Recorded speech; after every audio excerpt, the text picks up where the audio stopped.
মাত্র 250-ও কম এত সুন্দর জিনিস মিশো থেকে? আমার তো বিশ্বাসই হচ্ছে না। হাই, আমি ঈশিতা। আগের পার্টে বলেছিলাম এই পার্সেলটার কথা, চলো একসাথে আনবক্সিং করা যাক। বাহ, কি সুন্দর এসেছে। এটা নাকি 250-ও কম। কারোর লিংক লাগলে বলো, আমি দিয়ে দেবো। তো সন্ধ্যার দিকে আমি আর দিদি বেরিয়েছি একটু বাজার করব বলে। তারপর এত কিছু কিনে রান্নার আয়োজন শুরু হলো। রান্না সেরে অংশুর সাথে বেরিয়েছি কেক কিনতে, এরপর সেলিব্রেট করলাম। Happy birthday to you, happy birthday to you.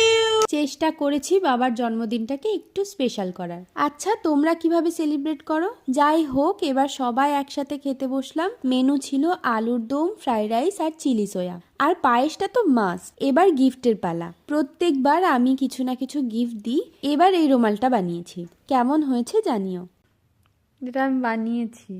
দারুণ জিনিস তো, ভালোই বানাইছিস। বাবা এটাকে পেয়ে খুশি হয়েছে, সেটাই আমার কাছে অনেক। চলো আজ এতটুকুই, দেখা হবে পরের কোনো ভিডিওতে।